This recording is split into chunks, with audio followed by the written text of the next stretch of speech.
peaches, wonderful people, my Jamaicans. We are an independent nation. Come and join the celebration. Congratulations, my Jamaica, you are the best. Jamaica 63, let us be proud, be bold in black, green and gold. There is so much to be thankful for as a nation and so much we have achieved over the years. Tomorrow we celebrate our emancipation and next week we celebrate our independence. Indeed, proud moments in our history. You're watching Jamaica Magazine. I'm Adrian Atkinson. Welcome. Jamaica is #1. In the Caribbean, go the people, hold up your hand and help me sing this one. Come and make a rally, make a rally, make a rally. In love and unity, make a rally, make a rally, make a rally. Where are Jamaica? Come make a rally, make a rally, make a rally. In love and unity, make a rally, make a rally, make a rally. Where are Jamaica?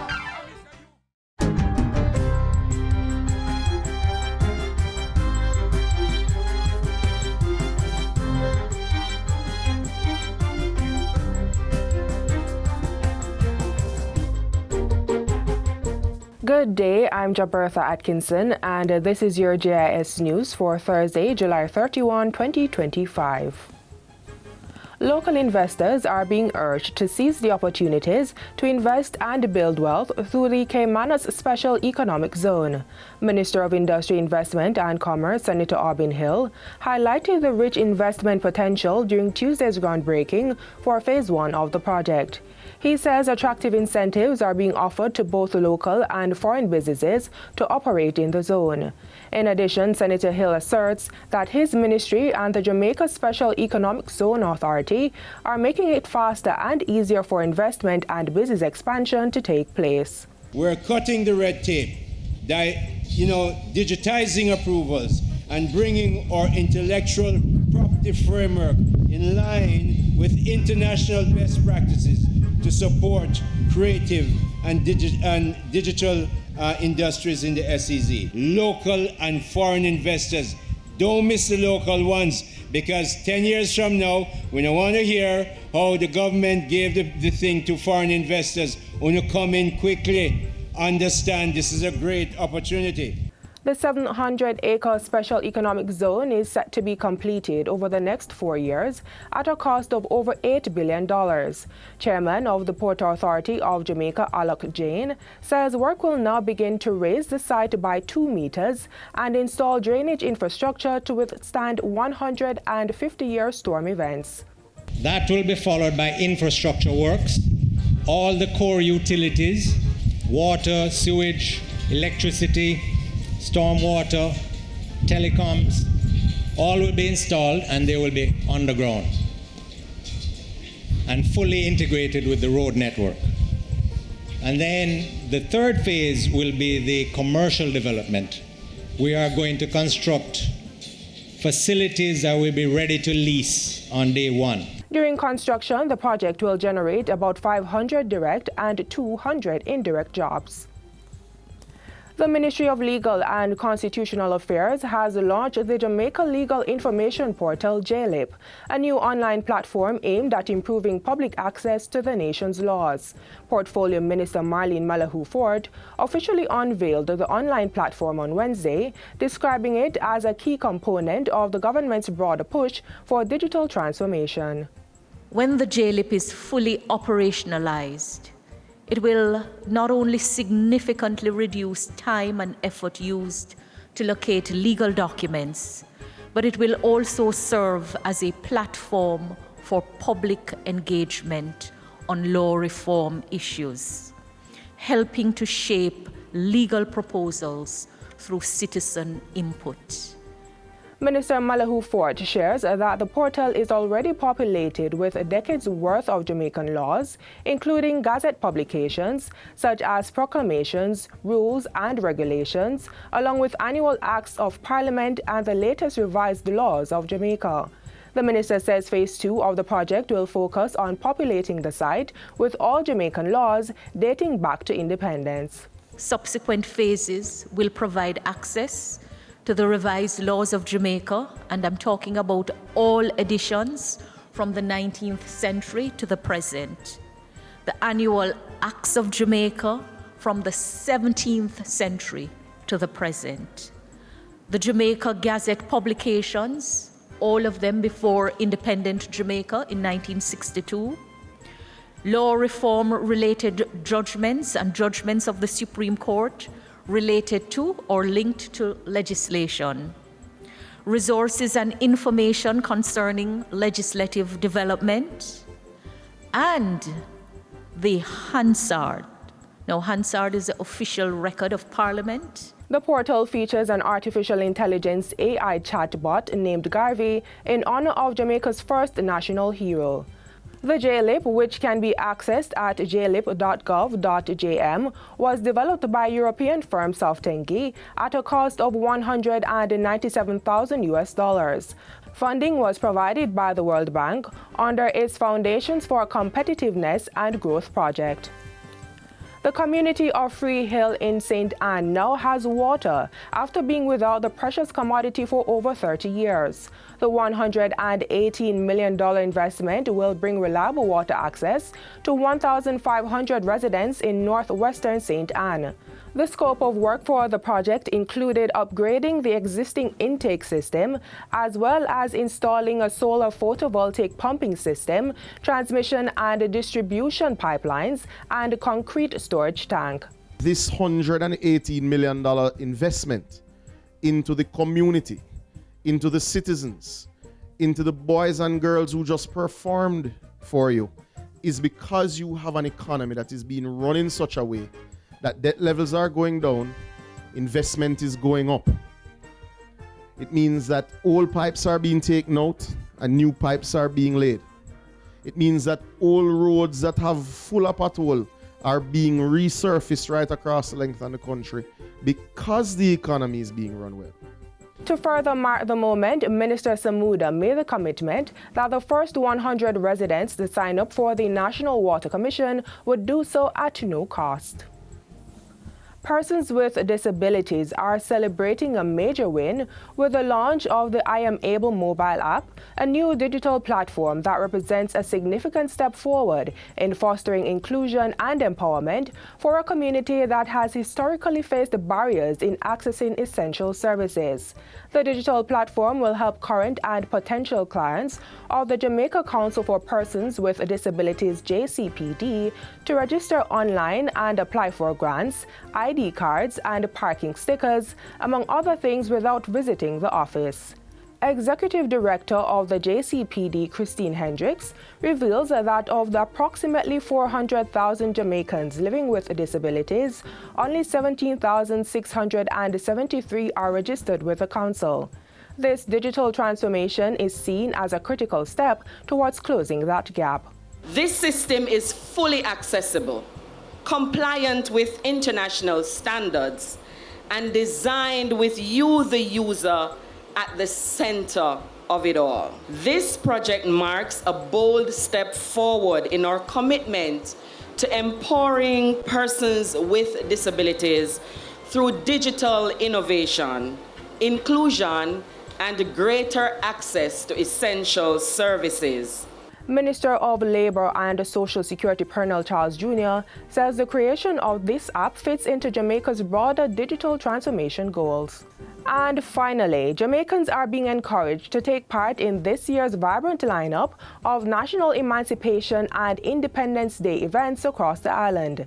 Minister of Culture, Gender, Entertainment and Sport Olivia Grange says the events are designed to honor the past while celebrating how far the nation has come. Included in the lineup is the Emancipation Jubilee at the Civil Heritage Park in St. Ann tonight. The celebrations will culminate at the National Stadium with the Independence Grand Gala on August 6. One of the highlights this year at the Grand Gala will be a fantastic segment on the recent inscription of Port Royal by UNESCO. We will bring to life the story of the sunken city, its rich history, and the dramatic experience of the 1962 earthquake, all through powerful traumatization. Minister Grange was speaking at the National Emancipation and Independence Thanksgiving service on Sunday. This year's Emancipation and Independence are being celebrated under the theme, Be Proud, Be Bold in the Black, Green and Gold. And that's it for JIS News Today. I'm Jabertha Atkinson. Thanks for watching. Jamaica, you have it all. Jamaica has it all. Jamaica, you have it all. Yeah. Small island with big vision. Yeah. Champion in the Caribbean. Yeah. Jamaica has it all. Jamaica, you have it all. Jamaica has it all. Jamaicans home and abroad, I hope you have been enjoying the show and the short performances from our 2025 Festival Song Competition finalists. We transition now to a bit of history on our emancipation. We visit the old capital of Spanish Town, where the proclamation freeing the slaves was read. And while there, we'll also get the facts on a site that's steeped in the fight for freedom. It was our own national hero, the Right Excellent Sam Sharp, an enslaved man and a freedom fighter who said, "I would rather die upon yonder gallows than live in slavery." That sentiment was also shared by many other slaves. But the fight for freedom and the hope for victory brought liberation to many.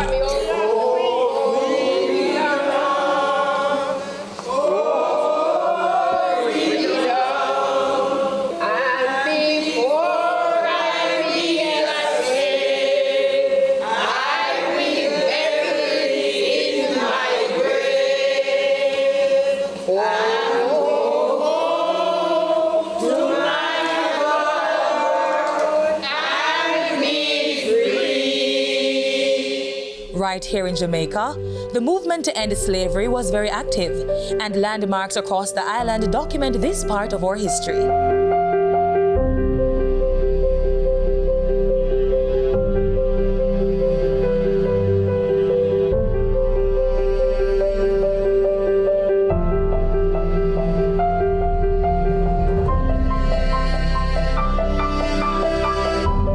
We are on the Emancipation Trail, and we're looking at the symbolic parts of Jamaica which relate to emancipation, a very important change of status in our country. We're here in the Filippo Baptist Church compound in Spanish Town. Spanish Town is a very old city, founded in 1539, I believe, and this particular site was where the Baptists created a congregation in 1818. And this church, built by the Baptists at the time of Reverend Filippo, was part of the congregation that was very supportive of the move to emancipate all enslavement. And that is a magnificent building going back probably close to 200 years. This church is very historic. Right here under this tamarind tree, and identified by this plaque, is the slave chains which were buried on August the 1st, 1838. And it is now my pleasure to introduce Deacon Ivan O'Connor, a member of this congregation, who is going to tell us some more about this very historic site and its relationship to emancipation. I understand that part of the Declaration of Emancipation was read from the steps of this church. And a deep hole was dug right here, and all the chains that were available were put in there and covered. And a tamarind tree was put there as a monument. I understand that the first tamarind tree was destroyed by the 51 hurricane, but it was replaced. And it stands here now as a monument where people can come and get tamarind and remember the slavery chains. And touch the monument. Right. As part of our experience. Right, it is here of as a what reminder. Emancipation was all about. Right. But I also think we have to remind ourselves that the original official declaration was read from the steps of King's House, That's the facade which is still in front of the square. That square is Emancipation Square, which is also in Spanish Town and just a few meters away from the Filippo Baptist Church. Here was once the town center. Other important buildings in the square include the old House of Assembly, Rodney's Memorial, and the old courthouse. The area was severely damaged by fire as well as the 1692 earthquake. But parts of the buildings have since been restored and put to use. Back over at the Philippa Baptist Church, we want to reaffirm how important the Baptist movement and denomination was to emancipation. They were major players in persuading the English government to declare free at last, emancipation on the 1st of August, 1838. And it is believed that the chains of slaves were buried at the Philippa Baptist Church due to its close proximity to Emancipation Square and the unrelenting movement by the Baptist Church to put an end to slavery. Somebody said some time ago, how can we write the history of Jamaica without including the Baptists? The Baptists were one of the churches that were very integral to the teaching of the slaves and emancipation.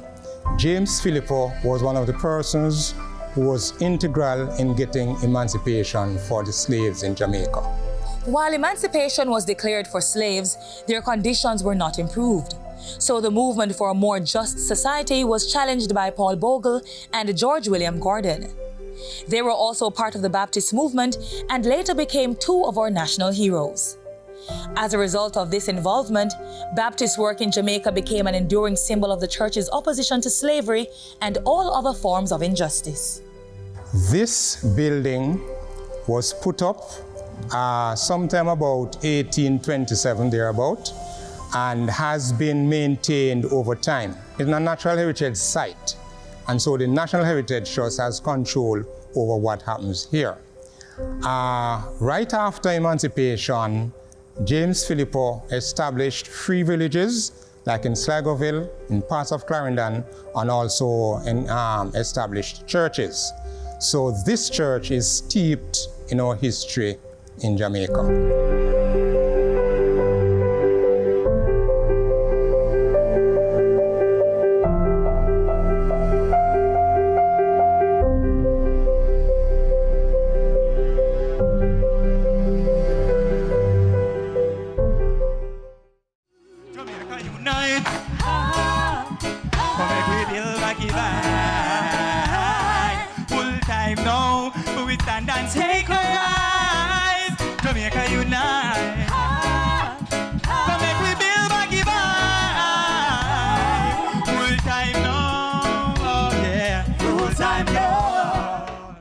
With our independence on August 6, 1962, came new symbols to define our identity as a nation, one of which is our coat of arms. Here's the story behind it.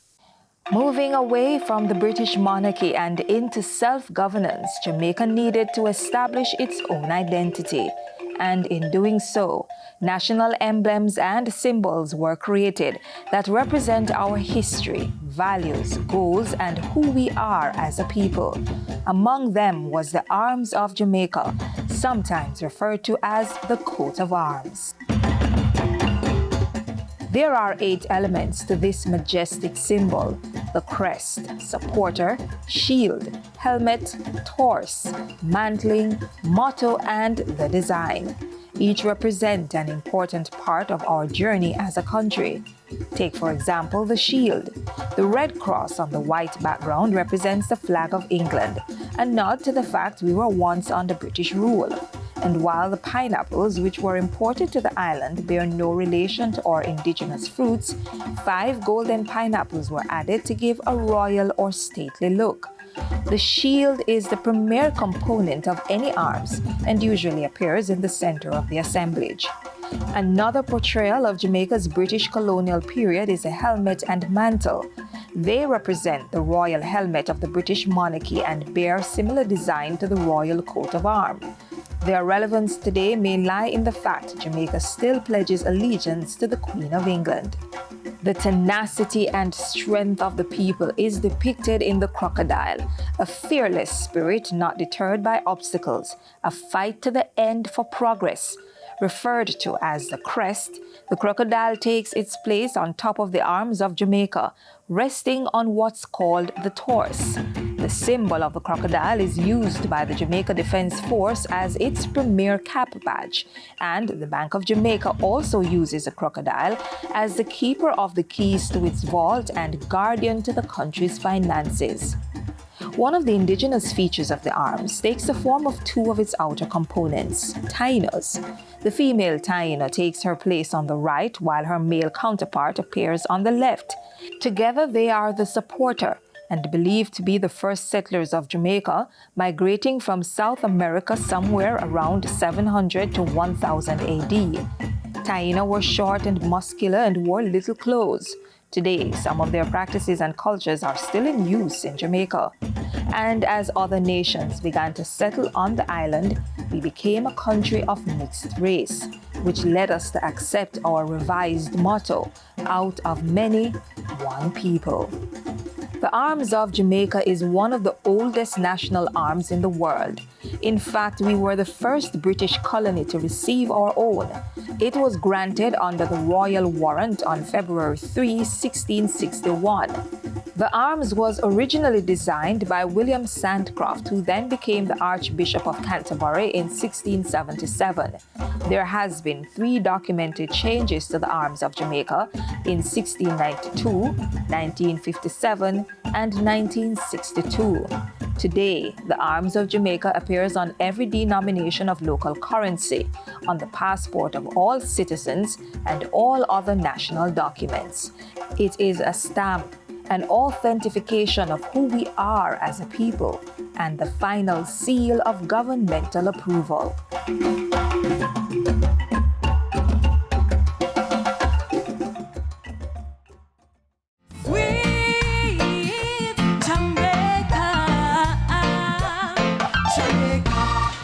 But sweet talawa, we black, green and gold and love a rich culture.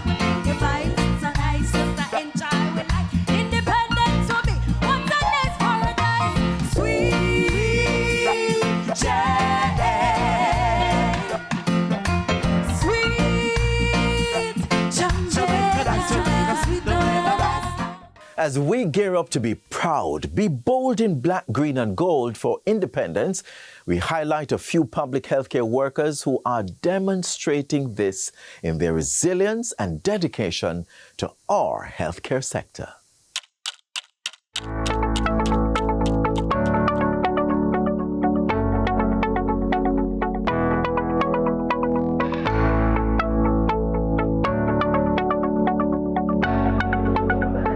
In the quiet corners of care, where scans whisper truth and compassion makes room for courage, they stand steady and sure. Today, we step into the lives of 2 public healthcare professionals, a senior radiologist and a cancer care program coordinator.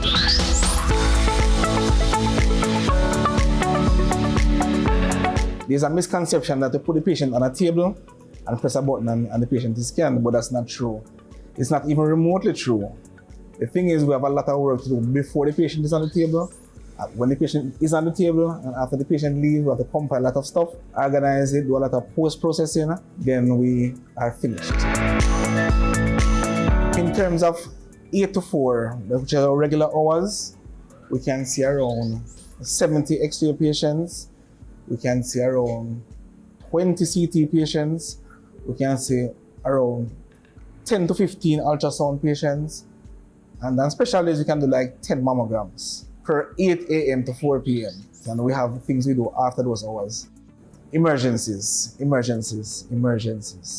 Also include administrative and like clerical stuff, because most procedures require a formal report, but there are cases when there are emergencies that the patient cannot wait on a formal report.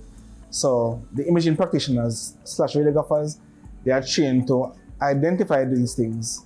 Don't allow the patient to go home and reach out to the managing doctor and say, hey, I have seen this, I have seen that. Have the patient wait, the doctor come and examine. So we don't send people go home to have any worse outcomes. We will be an intermediary link. Also, we serve 4 parishes, and these 4 parishes are full of motorbikes. So we have a lot of motorbike accidents happening. Some of them are very traumatic, very terrible. So we have to have this advanced machinery and institution to deal with these things, as we are the final referral point for the other hospitals in our region. We as healthcare workers, we have to put people above ourselves. We try to be empathetic, sympathetic, loving, and caring. And for me, as a manager, to can instill this a set of younger people and witness it firsthand happening, it brings tremendous joy and satisfaction to me.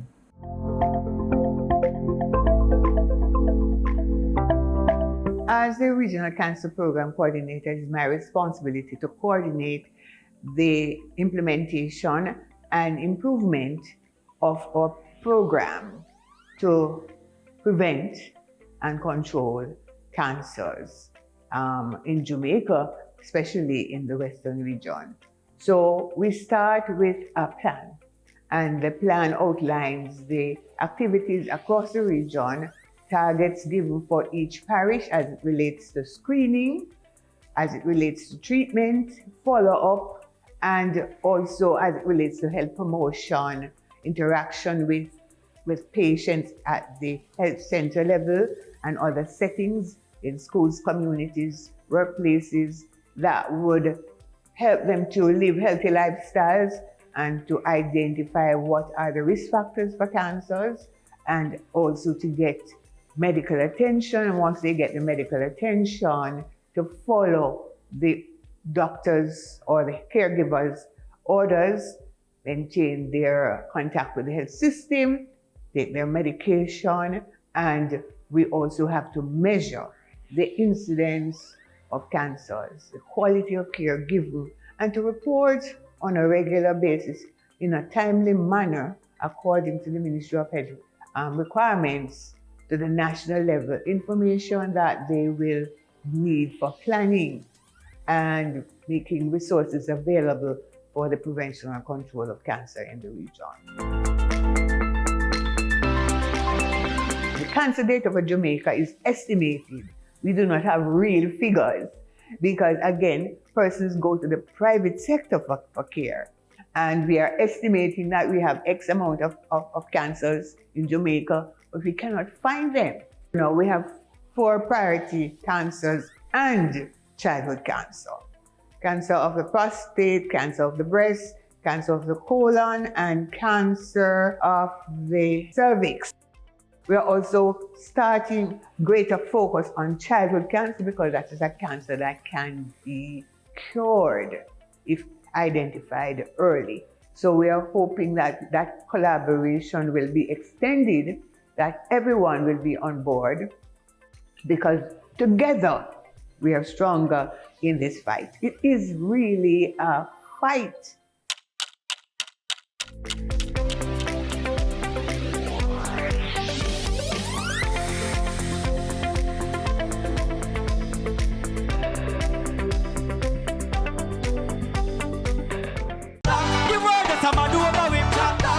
Father God over with number one totally.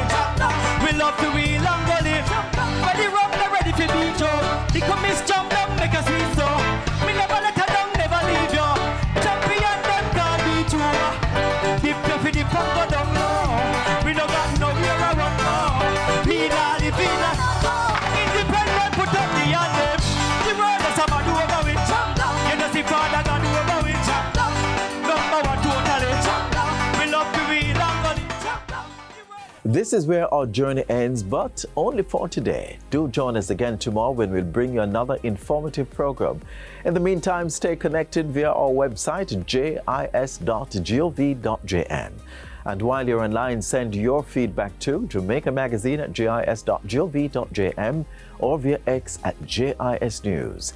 You may also find us on all the major social media platforms and through our mobile app that's Android and iOS compatible. On behalf of the entire production team, I'm Adrian Atkinson. Do take care.